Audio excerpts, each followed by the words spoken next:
Hi అండి. అందరికీ నమస్కారం. 'పల్లవి కథల ప్రపంచం' ఛానల్‌కి స్వాగతం. ఈరోజు స్టోరీ 'ముడిపడిన బంధం' ఎపిసోడ్ 111. ఈ స్టోరీ కనుక మీకు నచ్చినట్లయితే ప్లీజ్ లైక్ చేయండి, షేర్ చేయండి, తప్పకుండా సబ్స్క్రైబ్ చేసుకోండి. మీ విలువైన అభిప్రాయాలను కామెంట్ రూపంలో తెలియజేయండి.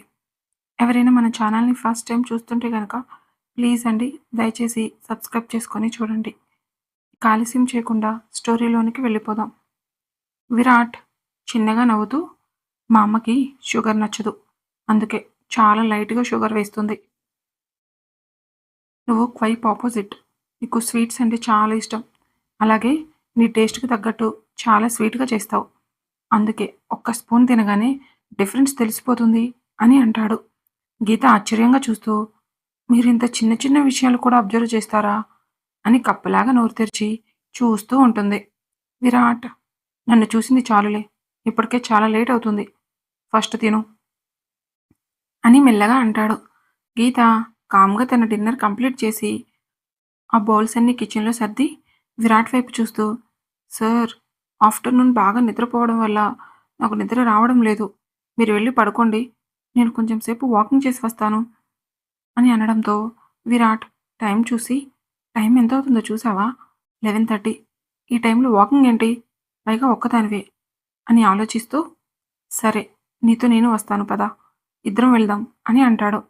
గీత, విరాట్ గార్డెన్‌లోనికి వెళ్లి మెల్లగా నడుస్తూ ఆ వచ్చే చల్లటి గాలిని ఎంజాయ్ చేస్తూ ఉంటారు. గీత విరాట్ ఫేస్ చూసి, సార్, మిమ్మల్ని ఒకటి అడుగుతాను. కోప్పడరు కదా అని మెల్లగా అడుగుతుంది. విరాట్ అనుమానంగా చూస్తూ, నువ్వు అడిగే టాపిక్ మీద డిపెండ్ అయి ఉంటుంది. ఇంతకీ ఏం తెలుసుకోవాలనుకుంటున్నావు అని అడగడంతో గీత కొంచెం భయంగా, శరత్ సార్‌ని ఏం చేశారు అని అడుగుతుంది. విరాట్ కోపంగా చూస్తూ, వాడి గురించి డిస్కస్ చెయ్యొద్దు అని నీకు ముందే చెప్పాను కదా! వాడి సంగతి నేను చూసుకుంటాను. మీరెవరూ ఈ విషయంలో ఇన్వాల్వ్ అవ్వకండి అని గంభీరంగా అంటాడు. గీత భయంగా చూస్తూ, సారీ సార్. మీరు మమ్మల్ని ఇన్వాల్వ్ అవ్వద్దు అని చెప్పారు. నాకా విషయం గుర్తుంది. కానీ నాకేదైనా ఒక విషయాన్ని పూర్తిగా తెలుసుకునేంత వరకు నిద్ర పట్టదు. అందుకే చాలా సార్లు మిమ్మల్ని శరత్ సార్ గురించి అడగాలి అనుకున్నాను. కానీ భయమేసి అడిగే ధైర్యం చేయలేకపోయాను. నేను ఈ టాపిక్ గురించి ఎవరితోనూ డిస్కస్ చేయను. ప్లీజ్ చెప్పండి అని అంటుంది. విరాట్ కోపంగా చూస్తూ, ఒక్కసారి చెప్తే నీకు అర్థం కాదా? వద్దు అన్న విషయం గురించి ఎందుకు తెలుసుకోవాలి అనుకుంటున్నావు అని గంభీరంగా అడుగుతాడు. గీత ముఖం మార్చుకొని మౌనంగా చూస్తూ ఉండేసరికి విరాట్ తన కోపం కొంచెం కంట్రోల్ చేసుకొని గీత చెయ్యి పట్టుకొని, ఇప్పుడు తెలుసుకొని ఏం చేస్తావు అని అడుగుతాడు. గీత చిరుకోపంగా చూస్తూ, మీరెటూ ఫిక్స్ అయ్యారుగా చెప్పకూడదు అని. మళ్ళీ ఎందుకు అడుగుతున్నారు అని అలకగా అంటుంది. విరాట్ చిన్నగా నవ్వుకొని, శరత్ ఎవరో తెలుసా అని అడుగుతాడు. గీత ఆశ్చర్యంగా చూస్తూ ఉండేసరికి విరాట్, మీ క్లాస్మేట్ రవి ఉన్నాడు కదా, వాళ్ళ మేనమామ, ఎమ్మెల్యేకి బావమరిది. మన కాలేజీలో జాయిన్ అవ్వడం కోసం అంతకు ముందు ఉన్న లెక్చరర్‌కి కావాలనే యాక్సిడెంట్ చేశారు. తర్వాత అతని ప్లేస్‌లోనికి ఈ శరత్ వచ్చాడు. ఎందుకు ఇదంతా చేశాడని ఎంక్వైరీ చేస్తే తెలిసింది. కాలేజీలో రవికి ఎవరితోనో గొడవ జరిగింది. దానివల్ల రవి హ్యాండ్ ఫ్రాక్చర్ అయింది. అందుకే ఆ పర్సన్ ఎవరో తెలుసుకోవడం కోసం శరత్ మన కాలేజీకి వచ్చాడు. అతనికి ముందు నుంచే లేడీస్ అంటే చిన్నచూపు ఉండడం వల్ల ఇక్కడ స్కాలర్‌షిప్ మీద వచ్చిన వాళ్ళని టార్గెట్ చేసి వాళ్ళని హరాస్ చేయడం మొదలుపెట్టాడు. వాడిని పట్టుకోవడం కోసం ఎమ్మెల్యే చాలా కష్టపడ్డాడు. కానీ దాని వెనుకుంది నేను అని తెలిసిన తర్వాత ప్రస్తుతానికి కామ్‌గా ఉన్నాడు. చూడాలి తర్వాత ఏం జరుగుతుందో అని మెల్లగా అంటాడు. గీత ఆశ్చర్యంగా చూస్తూ, ఇప్పటికీ సరే సార్ మీ దగ్గరే ఉన్నారా అని అడుగుతుంది. విరాట్ గీత వైపు చూసి, వాడిని ఎక్కడ పెట్టాలో అక్కడ సేఫ్‌గా పెట్టాను. వాడు ఎంత గింజుకున్నా అక్కడి నుండి బయటికి రాలేడు. వాడు చేసిన తప్పుకి వాడికి నేను వేసిన శిక్ష జీవితకాల పనిష్మెంట్. ఆ ఎమ్మెల్యే తలకిందులుగా తపస్సు చేసినా వాడెక్కడున్నాడో కనిపెట్టలేడు. మీరేం టెన్షన్ పడకండి. వాళ్ళ సంగతి నేను చూసుకుంటాను అని గంభీరంగా అంటాడు. గీత తలదించుకొని మెల్లగా మాట్లాడుతూ, సార్, నేను మీతో ఒక విషయం చెప్పాలి అని మెల్లగా అంటుంది. విరాట్ అనుమానంగా చూస్తూ, ఏం చేశావు అని అడుగుతాడు. గీత తన కళ్ళు మాత్రమే పైకెత్తి చూస్తూ, రవి హ్యాండ్ బ్రేక్ చేసింది నేనే అని చెప్పి తన కళ్ళు గట్టిగా క్లోజ్ చేస్తుంది. విరాట్ కోపంగా చూస్తూ ఉండేసరికి గీత మెల్లగా తన కళ్ళు ఓపెన్ చేసి విరాట్ వైపు చూసి, సార్, మీరు మరీ అంత సీరియస్‌గా చూడకండి. ఇంత పెద్ద విషయం అవుతుందని నాకు మాత్రం ఏం తెలుసు. వాడు నా దగ్గరకు వచ్చి చాలా తప్పుగా మాట్లాడాడు. అప్పటికి ఊరుకున్నాను. ఇంకా రెచ్చిపోయి నన్ను టచ్ చేయడానికి తన హ్యాండ్ ముందుకు తీసుకువచ్చాడు. అందుకే కోపం వచ్చి చేతిని వెనక్కి తిప్పేశాను అని అంటుంది. విరాట్ గట్టిగా నవ్వుతూ పక్కనే ఉన్న టేబుల్ మీద కూర్చుని గీత వైపు చూస్తూ ఉంటాడు. గీత ఆశ్చర్యంగా, ఏమైంది హిట్లర్‌కి? నేను చెప్పిన న్యూస్ విన్న తర్వాత పిచ్చిగాని పట్టలేదు కదా అని అనుకుంటూ విరాట్ దగ్గరకు వెళ్ళి, ఇప్పుడు నేనేం జోక్ చేశాను సార్, మీరంతలా నవ్వుతున్నారు అని అడుగుతుంది. విరాట్ గీత వైపు చూసి, ఈ విషయం నాకు ముందే తెలుసు. ఆ రోజు జరిగిన ఫుటేజ్ మొత్తం అరెస్ట్ చేసింది నేనే అని అంటాడు. గీత ఆశ్చర్యంగా చూస్తూ, మీకు ఈ విషయం ముందే తెలిస్తే మరి నన్నెందుకు అడగలేదు అని అడుగుతుంది. అడగాల్సిన అవసరం లేదు అనిపించింది. శరత్ నిన్ను కనిపెట్టడం కోసమే కాలేజీకి వచ్చాడు. కానీ ఆ విషయాన్ని వదిలేసి తన ఫోకస్ మొత్తం ప్రియా మీద మాత్రమే పెట్టాడు. శరత్ గురించి తెలిసిన తర్వాత రవి బిహేవియర్ తెలుసుకోవడం కోసం మీ క్లాస్ రూమ్‌లో ఉన్న ఫుటేజ్ మొత్తం చెక్ చేశాను. అప్పుడు తమరి ఘనకార్యం బయటపడింది. నువ్వు చేసిన దాంట్లో తప్పేమీ లేదు అనిపించింది. అలా ఎవడు పడితే వాడు ముట్టుకోవడానికి వస్తే చెయ్యి కాదు, ఈసారి వాడి మెడ విరిపేయ్. ఏమైనా అయితే నేను చూసుకుంటాను అని కోపంగా అంటాడు. గీత భయంగా చూస్తూ, ఇంత తెలిసిన తర్వాత మీరు రవిని ఎందుకు వదిలేశారు అని అడుగుతుంది. విరాట్ కొంచెం గంభీరంగా, వాడిని అంత ఈజీగా వదిలేస్తాను అని అనుకుంటున్నావా అని గంభీరంగా అడుగుతాడు. గీత భయంగా చూస్తూ, ఏం చేయాలనుకుంటున్నారు సార్ అని అడుగుతుంది. విరాట్, వాడు చేసిన ప్రతిదానికి ఖచ్చితంగా పనిష్మెంట్ ఇచ్చి తీరుతాను. ఒకటి గుర్తుపెట్టుకో గీత, ఎవరో కోసం నీ క్యారెక్టర్ని నువ్వు చేంజ్ చేసుకోకు. నీ జోలికి ఎవ్వరొచ్చినా నువ్వు కామ్‌గా ఉండాల్సిన అవసరం లేదు. నీ మనసుకు ఏది అనిపిస్తే అది చెయ్యి. నీ వెనక నేనుంటాను. ఈ ప్రపంచమంతా నీకు వ్యతిరేకంగా ఉన్నా సరే, నీ వెంట నేనుంటాను. ఎవ్వరు వచ్చినా ఒక్కటి గుర్తుపెట్టుకో గీత, అది ఎవ్వరైనా సరే నిన్ను ఇబ్బంది పెట్టడానికి చూస్తే నువ్వు అస్సలు చూస్తూ ఊరుకోకు. నీ స్టైల్‌లో నువ్వు వాళ్ళకి ఆన్సర్ చెయ్యి. నువ్వు కూడా హ్యాండిల్ చేయలేని సిట్యుయేషన్ ఏదైనా ఉంటే ఒక్క మాట, ఒకే ఒక్క మాట నాతో చెప్పి చూడు. అంతా నేను చూసుకుంటాను అని గీత కళ్ళలోకి చూస్తూ చాలా ఎమోషనల్‌గా అంటాడు. గీత ఒక తన్మయత్వంతో అలానే విరాట్ వైపు చూస్తూ విరాట్ ఫేస్‌ని తన 2 చేతుల్లోనికి తీసుకొని విరాట్‌ను నుదిటి మీద కిస్ చేస్తుంది. గీత చేసిన పనికి విరాట్ ఆశ్చర్యంగా చూస్తూ అలానే ఉండిపోతాడు.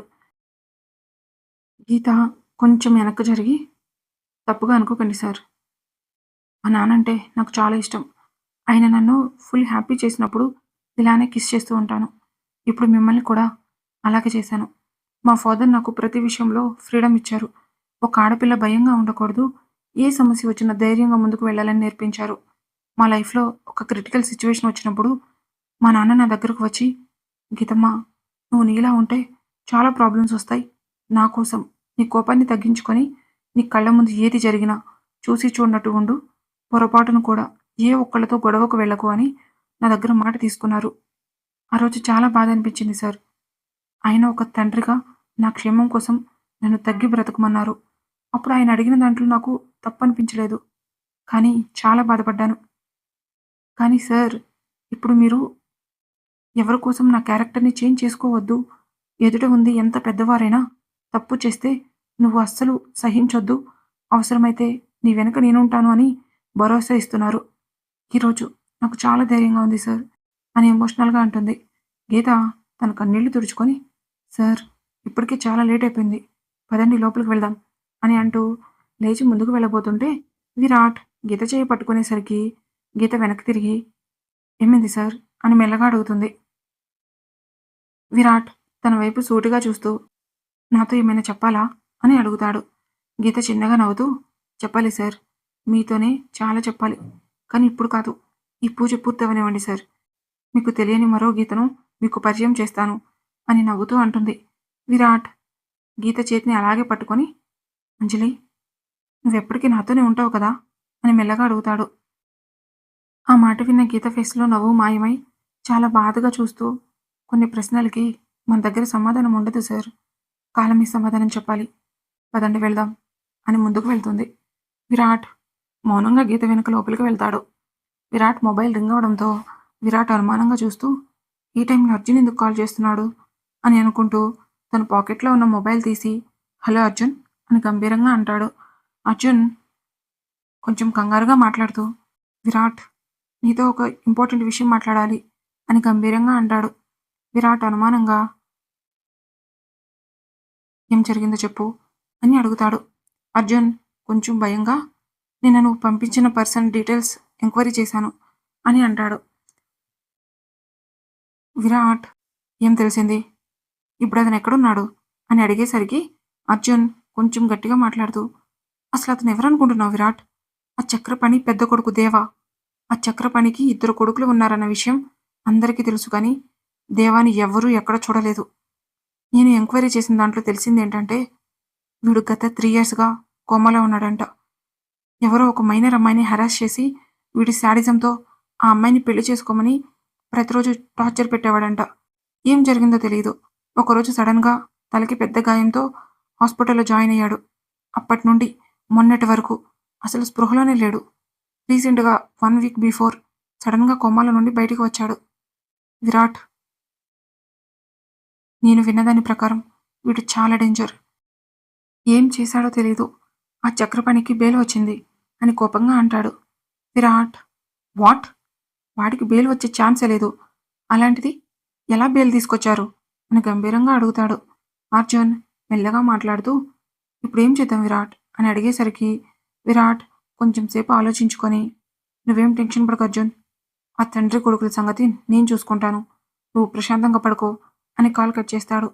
విరాట్ తన రూమ్లోనికి వెళ్ళి గీత వైపు చూసి నువ్వు పడుకో అంజలి, నాకు చిన్న వర్క్ ఉంది అని చెప్పి బాల్కనీలోకి వెళ్ళి ఉయ్యాలలో కూర్చొని ఆలోచిస్తూ ఉంటాడు. ఇప్పటి వరకు గీతను ఇబ్బంది పెట్టింది ఈ చక్రపాణి కొడుకా? వీడి నెక్స్ట్ ప్లాన్ ఏంటి? ఏం చేయాలనుకుంటున్నాడు? ఇప్పటి వరకు వచ్చిన ఇన్ఫర్మేషన్లో అంజలికి పెళ్ళయిందనే విషయం వాడికి తెలియలేదు అని అర్థమవుతుంది. మా పెళ్లి విషయం వాడికి తెలిసేలోపే వాడి చాప్టర్ క్లోజ్ చేయాలి. వీడి వల్ల అంజలి చాలా మెంటల్గా స్ట్రగుల్ ఫేస్ చేస్తుంది. వీడి నీడ కూడా అంజలి మీద పడకుండా చూసుకోవాలి అని అనుకుంటూ ఆలోచిస్తూ ఉంటాడు. గీత మెల్లగా నడుచుకుంటూ బాల్కనీలోనికి వచ్చి విరాట్ వైపు చూస్తూ సార్ నిద్ర పట్టడం లేదు, మీకు ప్రాబ్లం లేదు అంటే మిమ్మల్ని ఏమాత్రం డిస్టర్బ్ చేయకుండా నేను కూడా ఇక్కడే పడుకుంటాను అని మెల్లగా అంటుంది. విరాట్ చిన్నగా నవ్వుకొని ఆ ఉయ్యాలలో ఒక పక్కకు జరిగి గీత పడుకోవడానికి ప్లేస్ ఇచ్చి వచ్చి పడుకో అని అంటాడు. గీత మెల్లగా నడుచుకుంటూ వెళ్ళి ఆ ఉయ్యాలలో పడుకొని విరాట్ ఒడిలో తలపెట్టుకుని ప్రశాంతంగా నిద్రపోతుంది. విరాట్ గీత వైపు అలానే చూస్తూ నువ్వేమి టెన్షన్ పడకంజలి, వాడి సంగతి నేను చూసుకుంటాను. వాడికి నిన్ను టచ్ చేయాలి అన్న ఆలోచన వచ్చినా భయపడి వణికిపోయేలాగా చేస్తాను అని అనుకుంటూ ఉంటాడు. విరాట్ కూడా మెల్లగా ఆ ఉయ్యాలలోనే నిద్రపోతాడు. అలా ఆ రాత్రి గడిచి తొలి సూర్యకిరణాలు అందరినీ నిద్రలేపడానికి రానే వచ్చేశాయి. అలారం మోగుతూ ఉన్న సౌండ్ రావడంతో గీత మెల్లగా లేచి ఒళ్ళు విరుచుకొని చూసేసరికి తను బాల్కనీలో ఉంది అనే విషయం అర్థమై విరాట్ వైపు చూసి అయ్యో రాత్రంతా ఇలాగే నిద్రపోయానా, పాపం విరాట్ సార్ ఎంత ఇబ్బంది అయిందో ఏంటో అని అనుకుంటూ మెల్లగా సార్ సార్ లెగవండి, మార్నింగ్ అయిపోయింది అని మెల్లగా అంటుంది. విరాట్ తన కళ్ళు తెరిచి ఎదురుగా ఉన్న గీతను చూసి ఏమైంది అంజలి, ఎందుకు ఇంత ఎర్లీ మార్నింగ్ లేపుతున్నావు అని అడుగుతాడు. గీత టైం చూపిస్తూ సార్ 4 అవుతుంది, త్వరగా లేచి రెడీ అవ్వండి, మనం టెంపుల్కి వెళ్ళాలి కదా అని కంగారుగా అంటుంది. విరాట్ లేచి సరిగ్గా కూర్చొని ఓకే నువ్వు ముందు వెళ్ళి రెడీ అయ్యి వచ్చేసాయి, నెక్స్ట్ నేను వెళ్తాను అని బద్ధకంగా అంటాడు. గీత అక్కడ నుండి లోపలికి వెళ్ళి ఒకసారి ఒక శారీ తీసుకొని వాష్రూమ్లోనికి వెళ్ళి చక్కగా ఫ్రెష్ అయ్యి నీట్గా శారీ కట్టుకొని బొట్టు బొమ్మలాగా రెడీ అయ్యి బయటికి వస్తుంది. విరాట్ గీత వైపు చూసి తన చేతులతో దిష్టి తీసి నెటికలు విరిచి చాలా బాగున్నావు అని నవ్వుతూ అంటాడు. గీత ఆశ్చర్యంగా చూస్తూ ఉండేసరికి విరాట్ ఏమైంది అని మెల్లగా అడుగుతాడు. గీత ఆశ్చర్యంగా ఏమీ లేదు సార్, మీరు త్వరగా రెడీ అయ్యారండి, నేను కిందకి వెళ్తాను అని అంటుంది. విరాట్ టవల్ తీసుకొని వాష్రూమ్లోనికి వెళ్ళడంతో గీత మెల్లగా నడుచుకుంటూ కిందకు వెళ్ళి అత్తయ్య మీకేమైనా హెల్ప్ చేయనా అని అడుగుతుంది. వసుంధర గారు చిన్నగా నవ్వుతూ వచ్చేసావా గీత? నీకోసం ఎదురు చూస్తున్నా అని గీత వైపు చూసి కన్నా రాలేదా అని అడుగుతారు. గీత కొంచెం మెల్లగా మాట్లాడుతూ రెడీ అవుతున్నారు అత్తయ్య. మీకేమైనా హెల్ప్ అవసరం అవుతుందేమో అని నేను కిందకి వచ్చేసాను అని అంటుంది. శాంతి గారు ఒక డ్రెస్ తీసుకొచ్చి గీత చేతిలో పెట్టి ఇది తీసుకువెళ్ళి మధుకి ఇవ్వు అని అంటారు. ఈ రోజుకి స్టోరీ ఇక్కడితో ముగిసింది. మరలా నెక్స్ట్ ఎపిసోడ్‌తో కలుసుకుందాం. మీకు గనక ఈ స్టోరీ నచ్చినట్లయితే ప్లీజ్ లైక్ చేయండి, షేర్ చేయండి, తప్పకుండా సబ్స్క్రైబ్ చేసుకోండి. మీ విలువైన అభిప్రాయాలను కామెంట్ రూపంలో తెలియచేయండి. Thank you for watching.